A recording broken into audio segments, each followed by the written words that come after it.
v bistvu se počutim zelo dobro. Zdaj smo precej spremenili tehniko.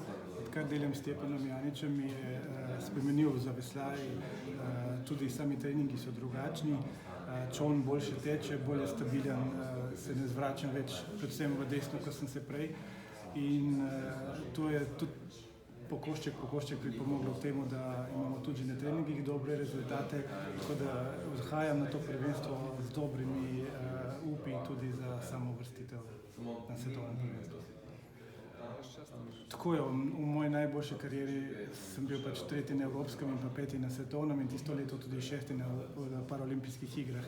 Potem pa so rezultati kar upadali in to me je zelo motilo, predvsem to, da so me tekmovalci, ki sem jih zmeraj premagoval, kar naenkrat oni mene začeli premagovati. Tako da sem bil res na tem lani, da neham, dokler potem se nismo odločili, da poskusimo še enkrat mogoče z novo ekipo in z novimi prijemi.